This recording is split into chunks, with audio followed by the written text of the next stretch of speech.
2026 টি-20 বিশ্বকাপে বাংলাদেশ এমন একটি দলের বিপক্ষে খেলবে যাদের নাম খুব কম মানুষই আন্তর্জাতিক ক্রিকেটে শুনেছে।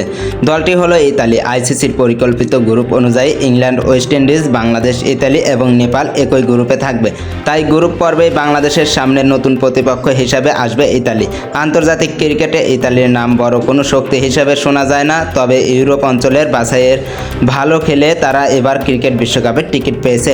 তাই এই ম্যাচটি বাংলাদেশের জন্য একটি ভিন্ন অভিজ্ঞতা হবে। ক্রিকবাজ ফাঁস হওয়া এক গ্রুপিংয়ে দেখা গেছে মোট 20টি দল 5টি গ্রুপে ভাগ হবে।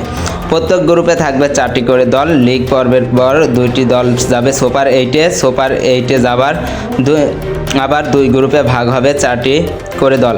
এদিকে পাকিস্তান ও ভারতের ম্যাচ নিয়েও আগ্রহ বাড়ছে। 2 দল একই গ্রুপে থাকবে। খেলা হবে 15 ফেব্রুয়ারি কলম্বো আরপি মাদ্রাসা স্টেডিয়ামে। পুরো সূচি প্রকাশ হবে 25 নভেম্বর। শ্রীলঙ্কায় কঠিন গ্রুপে পড়বে।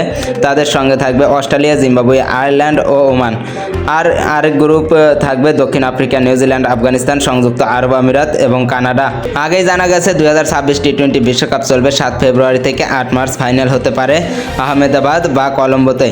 পাকিস্তান ফাইনালে উঠলে স্থান বদলাতে পারে। প্রতিযোগিতায় যে দলগুলো থাকবে তার মধ্যে আছে ভারত ও শ্রীলঙ্কা। স্বাগতিক 2024 বিশ্বকাপের সুপার 8-এর দলগুলো আইসিসি র্যাঙ্কিং থেকে পাকিস্তান, নিউজিল্যান্ড ও আয়ারল্যান্ড। এছাড়া আঞ্চলিক বাছাই থেকে এসেছে Canada, Netherland, Italy, Namibia, Zimbabwe, Nepal, Oman ও সংযুক্ত আরব আমিরাত।